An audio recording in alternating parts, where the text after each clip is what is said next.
Well, hello everyone, good afternoon, and welcome to Live at the Waterhole. And what a wonderful way to start here at Oldonyo Lodge in Kenya with some beautiful giraffe that have come for a drink. My name is Amy, and I will be with you for the show today. And I'm really looking forward to see what happens across the different waterholes. And like I said, what a wonderful way to start. It is just a beautiful view here, a very special spot with this waterhole. I'm looking forward to the next couple hours of relaxing with you all, chatting to you, hearing from you. So if you do have any comments or questions, this is of course a live and interactive show. So please do send them through to me. You can do so on the Wild Earth app or the website. You can also chat to us in the YouTube chat stream, or you can join the conversation on X using the hashtag WildEarth.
Mercedes, it's lovely to hear from you.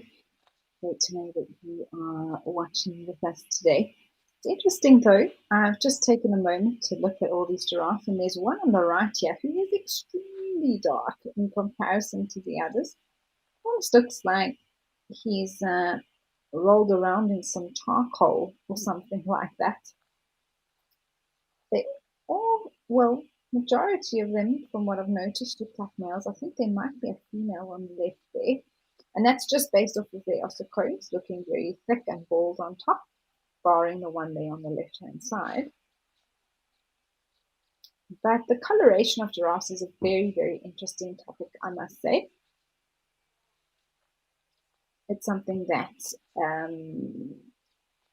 has been sort of a lot of different.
Well, this is a wonderful way to start the show.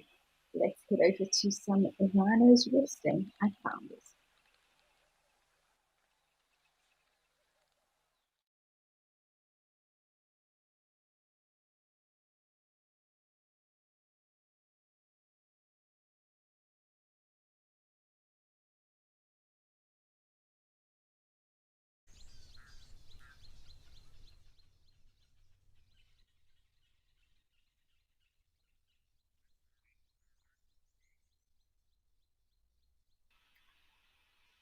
Well, I love this spot that we get to enjoy here live at the waterhole. And it looks like these rhino are just, well, finding what shade is available from this very scraggly tree. I do feel sorry for the one in the middle that seems to be mostly in the sun, but they could always come and cool off in the water, I suppose.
Sandy, it's wonderful to be here. It is good to be back with you all, and we can see an Egyptian goose now coming to get a look in the camera view as well.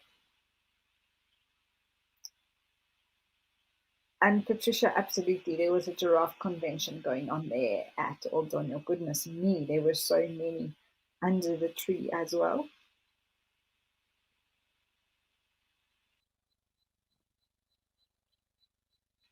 It does seem like the time of day, depending where, of course, and how hot it is, that many animals do seek the shade, just like these rhino are doing. And Jimmy, absolutely, it is awesome to see rhinos with their horns.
Alice, that is a great question. And you're right, it is noticeably more orangey red in comparison to other areas. And it's a high concentration of basically iron oxide that is in the soil, which gives us its reddish color.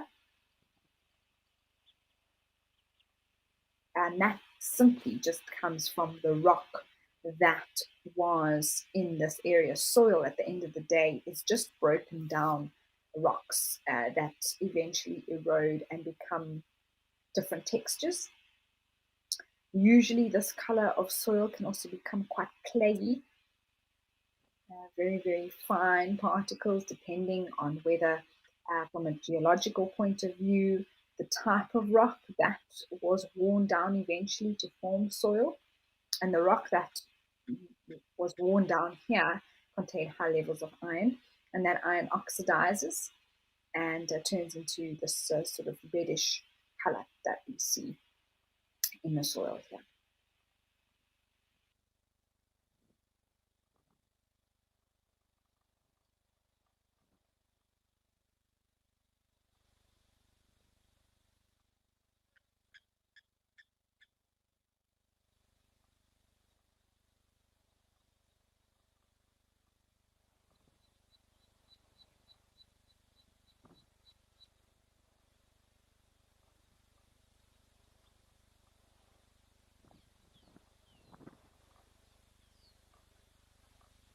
That little one is having the best nap right now. Passed out.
There is a beautiful blacksmith lapwing. I think, oh, it's got a bit of a wayward feather there on its chest. Hasn't quite done its preening too well. William, you're asking if all rhino are notched or only one per herd. And depending on the conservation strategy employed by the different reserves, it will be every rhino. So it's not just one in a group. They move around too much. They don't really have, let's say, permanent groups that they stay in. Sometimes they move around. Sometimes they're on their own one day. Sometimes they join up with another one. Sometimes a mom is on her own. So it's not, for example, like an elephant herd. You could pretty much be certain that those females are going to stay together. And through one with a collar or even a notching, you'd be able to identify which herd it is. With rhinos, it's a little bit different. So um, they need to notch every individual.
Let's head over to Hahina Pan for some eggs.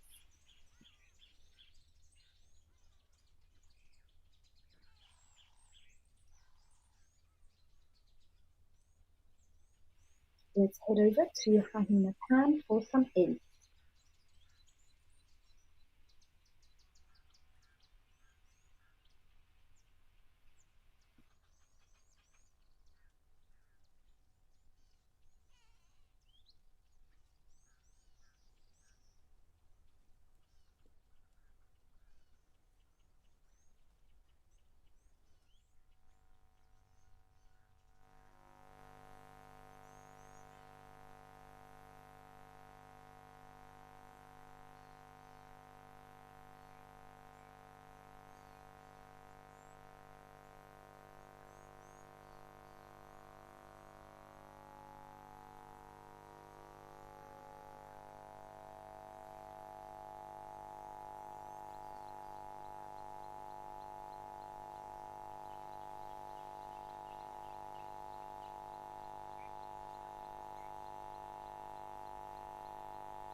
Well, it's always wonderful to watch elephants here. I have loved looking at them. What a beautiful scene.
Apparently this eddy was splashing around plenty, but decided to go for a little bit of a stroll. I wonder if he's going to walk all the way around and come and drink at the well on this side.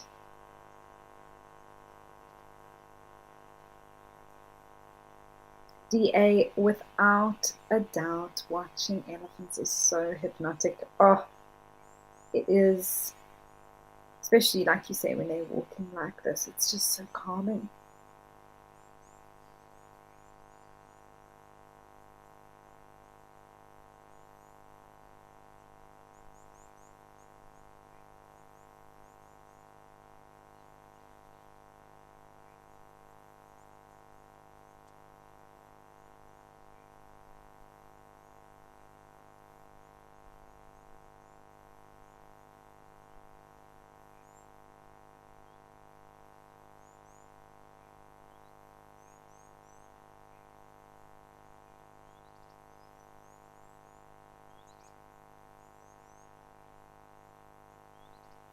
Ah, giraffes also coming out of the woodwork.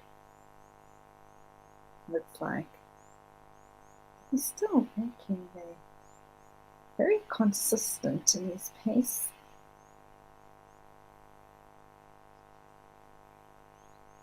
He's got a plan. Now, interesting. I wonder if he's not coming all the way this way.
Here he comes. Well, this has been so fun to watching it all the way around. And this really does show their preference when it comes to water. I mean, why not just drink that side? Something interesting. Okay, maybe. I'm sure. I'm not sure the setup of this lodge, if it's maybe a viewing deck and there are people standing there watching the elephant approach, that could make him sort of react like that. Just sort of taking a wide girth here around or going to the well. Because I think that's exactly where he really wants to go.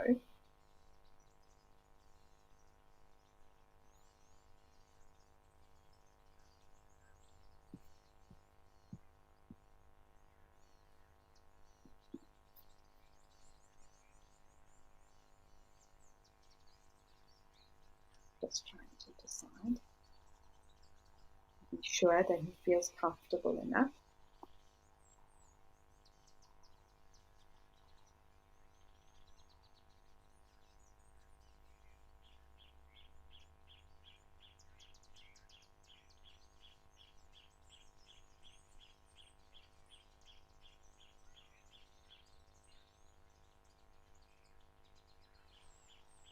Okay, boy, you can go to the water.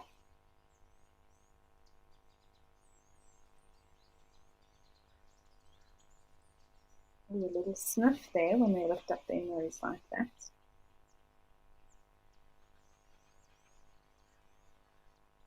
I'm not sure.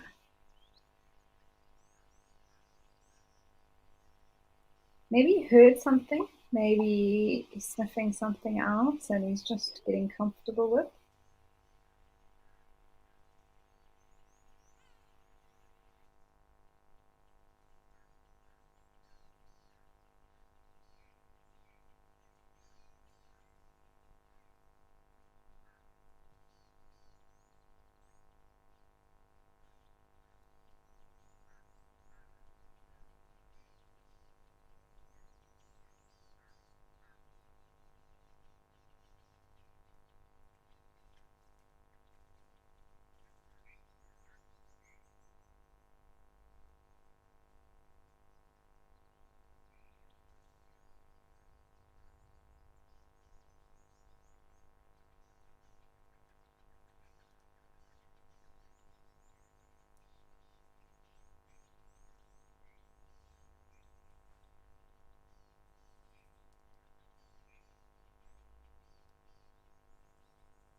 Oh, right. Well, the others are not worried about anything. How cute is this?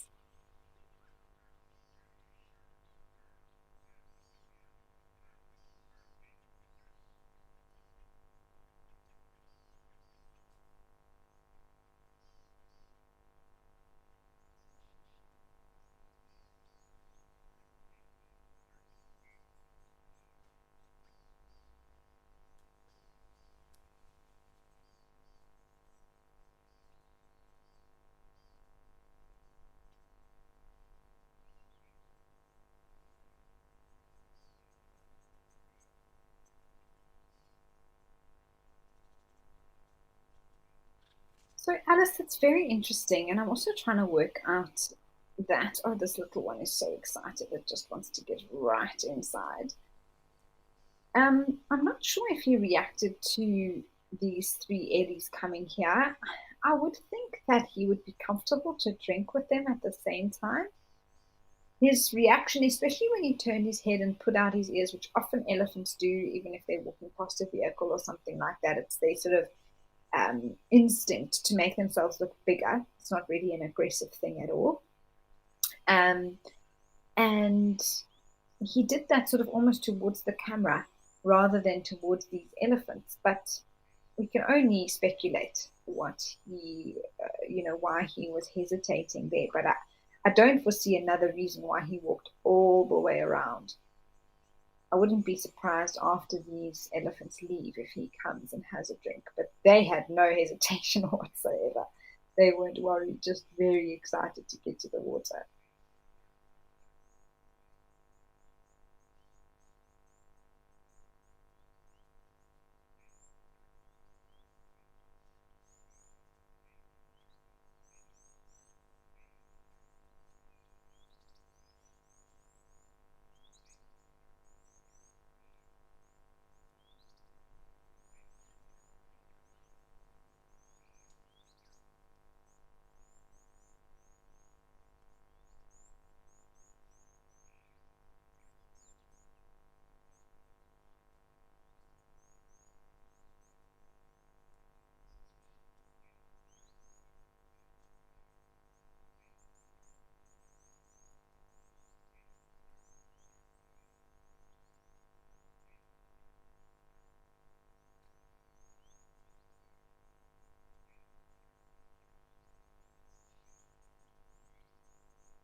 Penelope, you're right. That was very cute. I couldn't, I mean, those elephants were so excited. They were basically running to the water there.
Well, this is quite cool. Let's head over to Safari Hook for something in it.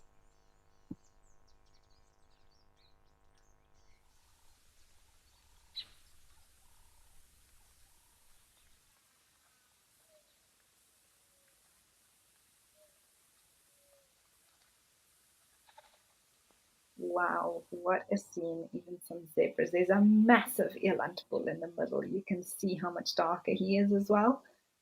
Thick neck, short, thick horns, which is the key there. The female's also large, but definitely smaller in size and stature. And their horns are actually very long and resemble much like Gimpsbok horns to a degree. But an eland bull is just something about him, basically the size equal to a buffalo bull. It's really impressive.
PB and Jam, they are huge, aren't they?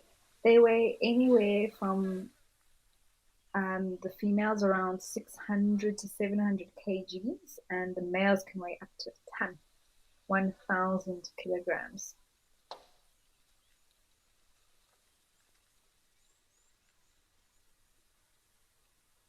They also have very interesting hooves, and actually, when they walk in a group, you can hear sort of a clicking noise because of the way they've got asymmetrical hooves, quite unique, and the tips click together, which is very interesting to hear, very different sound out in the bush.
You can see a little wildebeest, well, actually, two wildebeest calves there, it looks like. Still quite brown in color. So here at Juma, we've been seeing the wildebeest calves already changing color quite significantly. So I think the ones here at Namibia drop a little bit later um, than the ones here in the low felt.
Slowly, these wildebeest are moving off. I did see one or two with very round bellies. I wonder if some females haven't even dropped their little ones yet.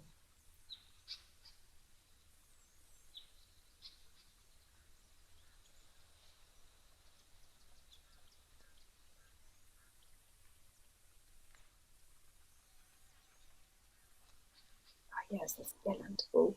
Oh, wow. Huge dewlap as well, which is sort of that flap of skin under the neck. And just look at that size comparison, actually. Very interesting to see a giraffe, which is a huge animal, and eland actually holding its own next to it. How small the wildebeest is. It almost looks miniature in comparison to the size of these other animals. Two bulls there now. Wow, they are.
Wow, what a scene! I can't think of another time where we've had this sort of scene at the Waterhole show. Very cool.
we are being so spoilt here at the moment. Wow, wow, wow. We've got a giraffe drinking. We've got an eland that looks like it's drinking. We've got zebras on the way. There was a gemsbok that was arriving.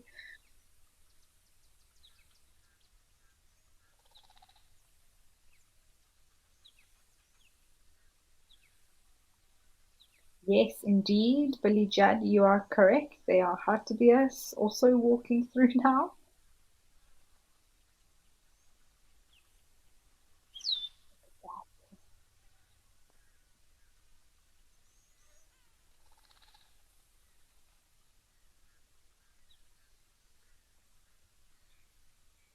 PB and jam, yes, absolutely. I must say, when it comes to rhino, I don't remember in recent times hearing of albino or leucistic animals, but yes, in giraffe, I did see a recorded case of a white giraffe being born and that sort of thing. So it does happen, and anomalies can happen, I suppose, in any species depending on the genetics and the sort of genetic variation available and whether they have any recessive genes, which is essentially what it is that causes these animals to be the exact same, just of a different color, or lacking, or having too much of a particular pigment.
Interesting spice. When it comes to hartebeest, it can be a little bit tricky to determine male and female.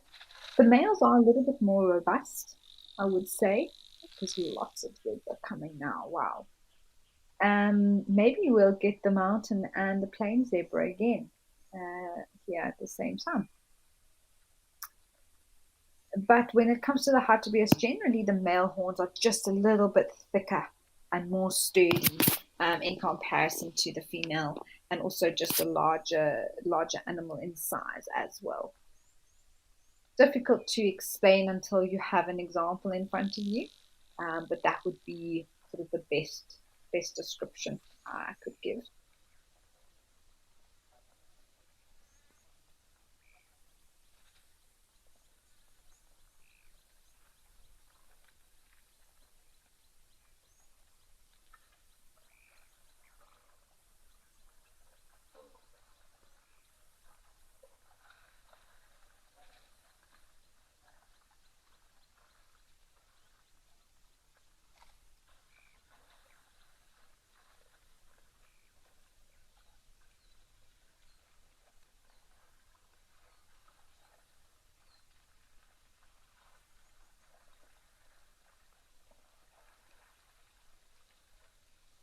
Well, I will say that all these animals are very thirsty. We have our show at the perfect time today, including this female giraffe. Wow, she is really slugging it down.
Well, so far this is all looking like plains zebra, no mountain zebra as of yet. And the other day we were lucky enough to have both species at the same time here coming to drink, and it was very clear. It was a lovely way to show the difference with the mountain zebra lacking the shadow stripe, and also the stripes not going all the way under the belly, clearly showing a white belly.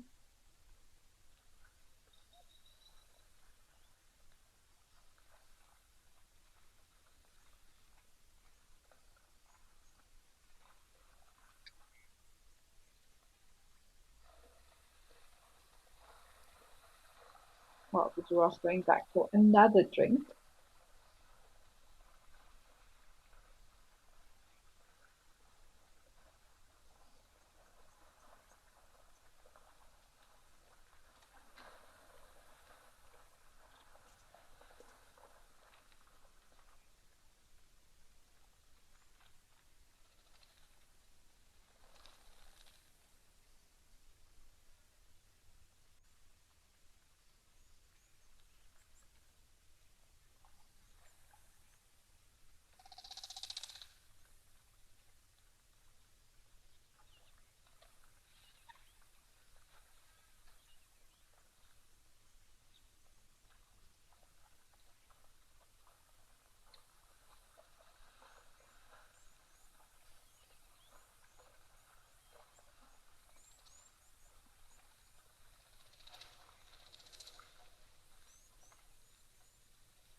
Well, I'm sure we might be back here at this waterhole, but But I think let's head up to the giraffe convention that's happening at the Dome.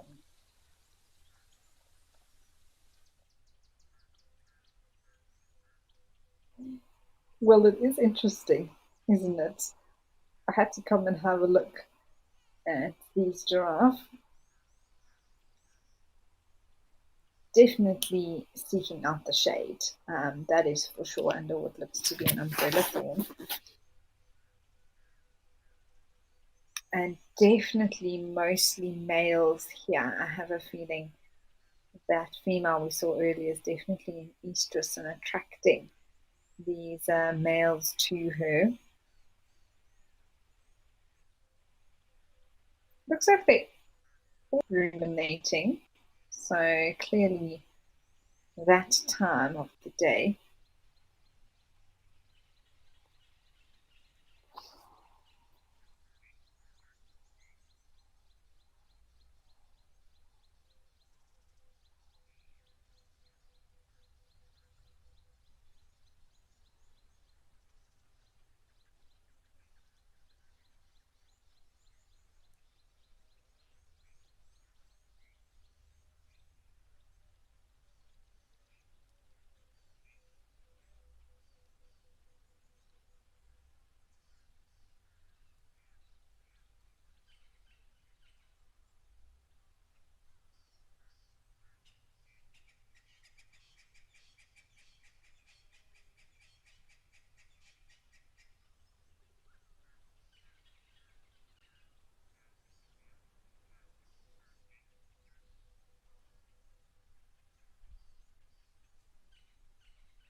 Otherwise, all is quiet here at the moment. I was hoping maybe we'd see one or two elephants pop out for a drink here.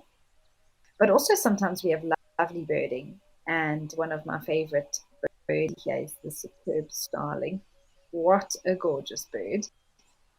A sort of rufusy belly with this white line and then some classic blue iridescence on the bird. But it really is pretty.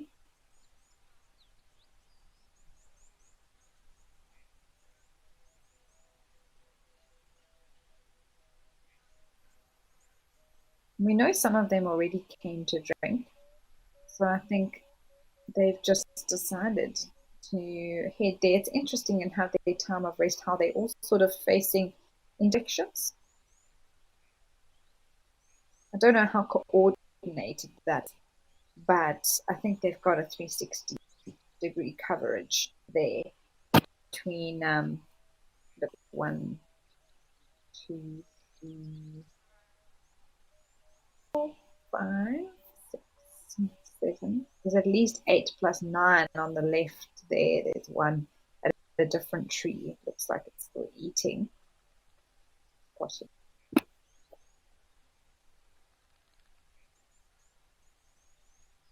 But it's fascinating to see when one will decide what their next is and if they all follow or if one decides, oh, well, I'm going to move up. But the one thing we learn from these animals, without a doubt, is patience and not being in a rush.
Dark Main Lover, hello, lovely to hear from you. You say these are beautiful giraffes having a great conversation together about what's the plan for Sunday Fun Day. Maybe this was part of the plan for Sunday Fun Day, is just having a relaxing rumination session underneath this tree.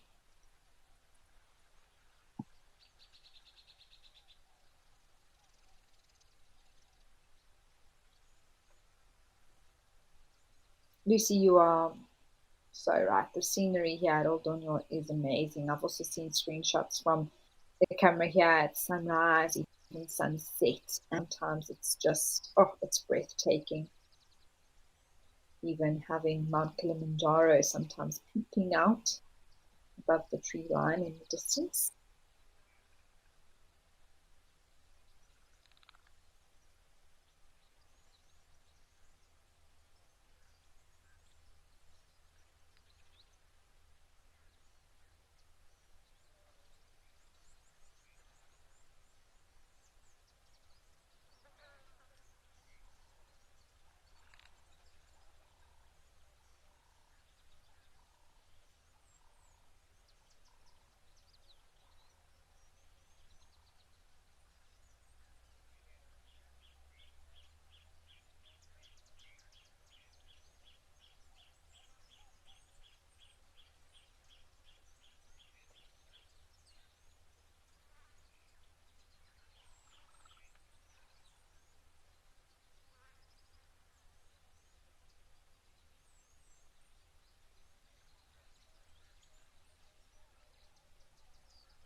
Phoebe and Jam, there are certain species of giraffe that are on the endangered list.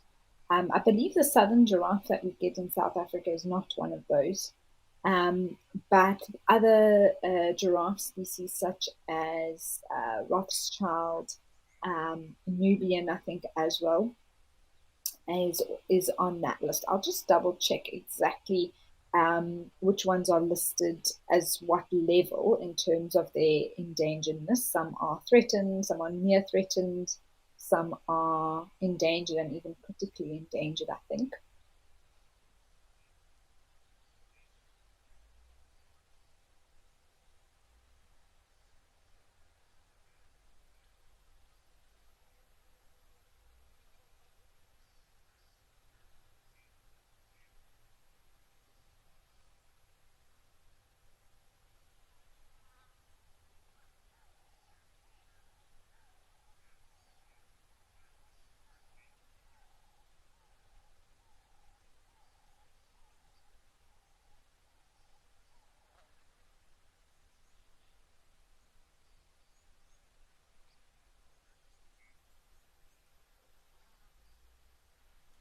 So, PB and jam within the giraffe species that we get, the four, there are five other subspecies, but we can talk about that later.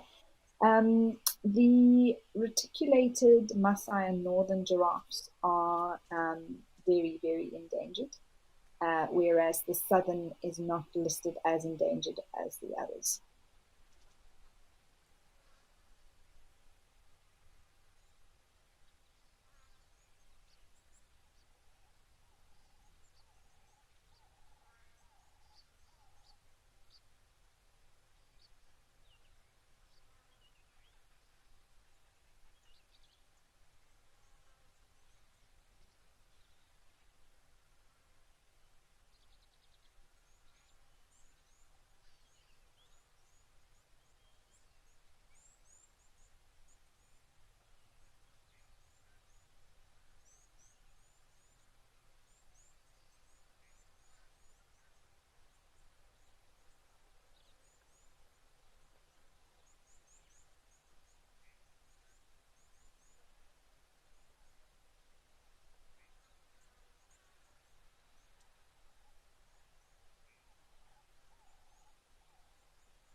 It looks as though they've all turned to have a look this way now. Almost all of them. Quite dark on their faces, I must say. One of the differences I've noticed with this Maasai giraffe in comparison to the southern giraffe, quite a few of them have a darkening on the face. Spas, you'd like to know if what is the chance to see them feeding on this umbrella thorn that they're standing under? Very, very high. In fact, if we look at the lower branches of this umbrella thorn, you'll see that most of them are bare. And I think that is from these giraffes feeding from it. Thorn trees are actually one of their favorites to eat from, very sweet leaves, I believe, for the giraffe, as well as their flowers and things like that that they enjoy. The thorns do not bother them. I suppose to a degree, maybe, but I've seen the way they also slide their mouths is actually together with the thorn in the way it's facing rather than against it.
Well, I do see a little bit of movement. One has left this group to join the other one there by the tree in the background.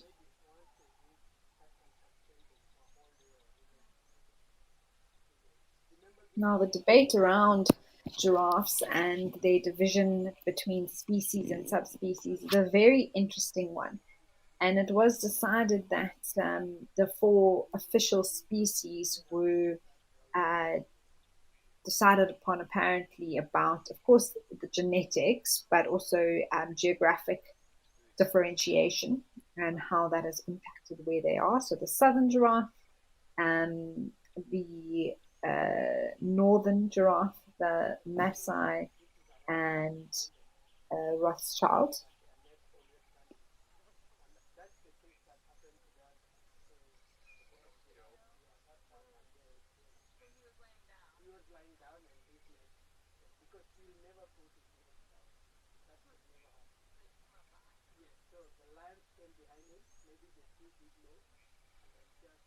Sorry, reticulated, not Rothschild. I think Rothschild is one of the subspecies, as well as Angolan and Nubian, and I think West African giraffe as well. So that gets us up to 9.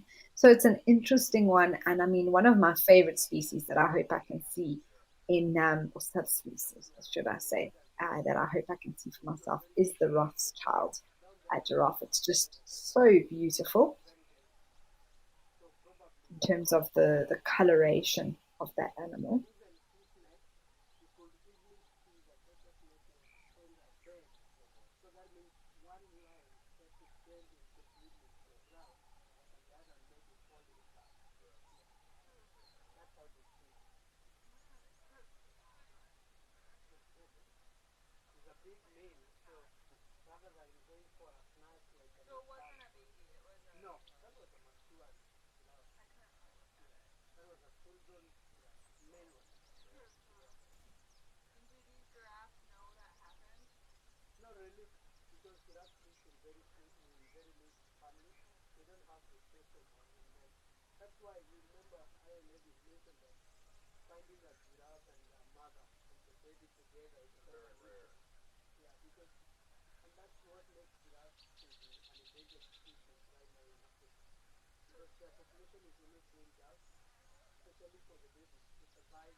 Well, this has been lovely and very interesting.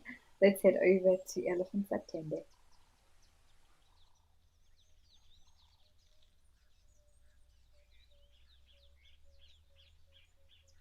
Looks like they're busy enjoying some lovely grass on the far side at the moment. some antelope around, and just a lovely scene here as always. This beautiful green grass.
Dark Main Lover, you bring up an interesting point, something that you've noticed with giraffes in captivity, um, and them growing lumps on their faces, maybe from calcium buildup, whereas wild giraffes not having those lumps. What are the main causes? So, in actual fact, Dark Main Lover, there's definitely giraffes out here in the wild that build up calcium like that. Often it's multiple head fractures that occur during heading, sorry, during necking, that then heal and the calcium then builds up and those deposits cause the knobbiness in the face. But we see that only in mature males in the wild. However, in captivity, perhaps because I don't know, it's a closed off environment. They don't have to face the harshness of the wild, etc. They develop those calcium buildups quicker because they're not stressed or strained in other ways, perhaps. This is just me chatting through some of the thoughts that I'm having about it as we're speaking. So, but definitely there are giraffes in the wild that do have those knobs. Some very prominent than others, and generally that is found in mature males who have competed for dominance and are now sort of at that stage where they are mating with females.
You can see these impalas have also actually found the shade today. Young male there on the right and two females. I don't see too many lambs anymore. We had so many around here at one stage. It seems like they've moved off into a different area, which they sometimes do as the herd moves, but they also might be lying down. I do see another little head in between the two impalas on the left hand side there. That could be a young one.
You can also see a few oxpeckers hanging around here. One hopping along, two actually, one on the one on the right, and there was a second one on the impala on the left. But it seems like in general the animals are finding the shade, whether it's the giraffes up in Kenya, the rhinos that we had at Founders, or these impalas here at Tembe.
head up to the giraffe at O'Donnell.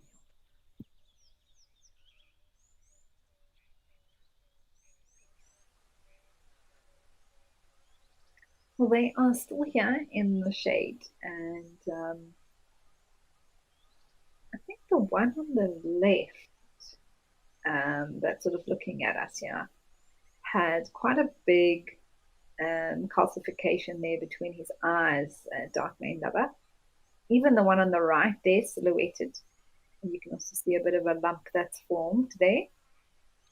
So just to show that these males also do develop those calcifications on their skulls.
It's also interesting to notice just how much thicker the lighter sort of lines are on the giraffe furthest to the left in comparison to the others, looking a little bit more like he has some of the reticulated genes in him, and those are sure, very beautiful giraffe as well.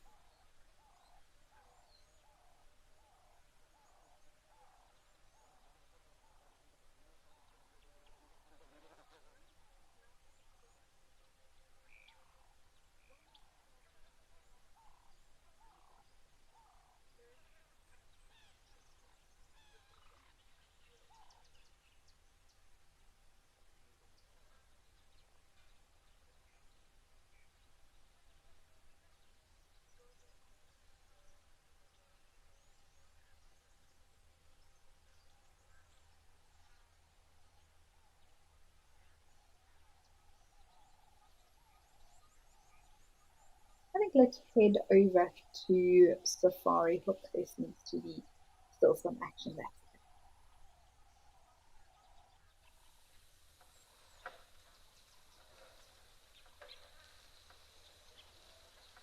Amazing how animals ebb and flow around the waterhole.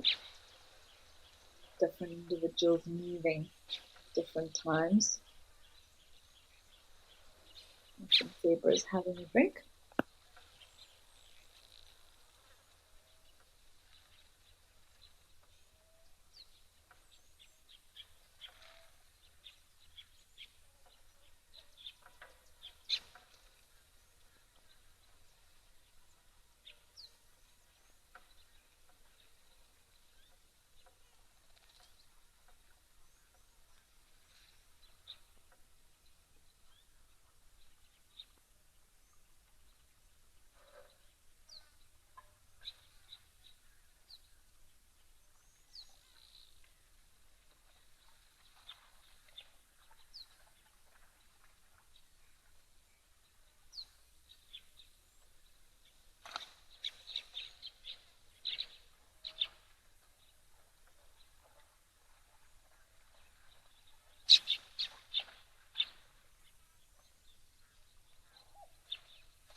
Wow, amazing to see so many animals coming through now. Zebras, even more coming with all the bears moving off.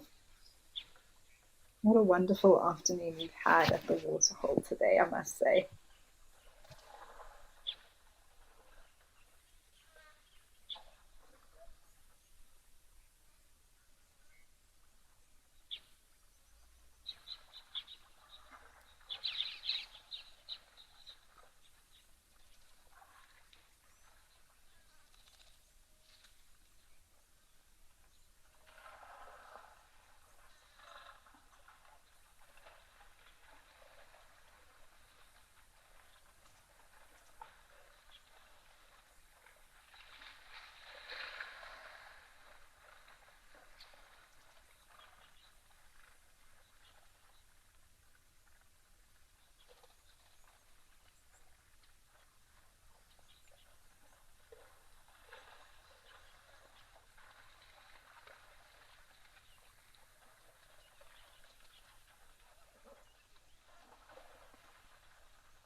So awesome to see all these black and white stripes. I must say, I have been deprived of zebras on Juma this last 10 days I've been here. They've just been moving through and not been seen by me as of yet. So it's very nice to see so many stripes on the screen.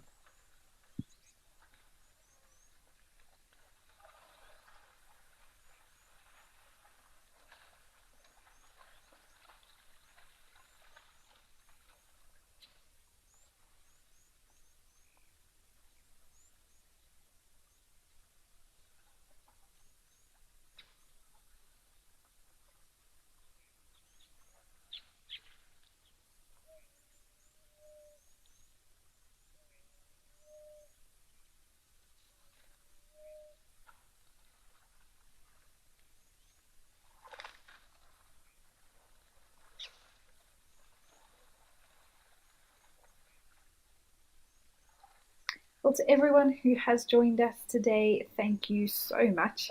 It was lovely to have you with us, Joanne. Lovely to hear from you, and you're wishing everyone a good Sunday.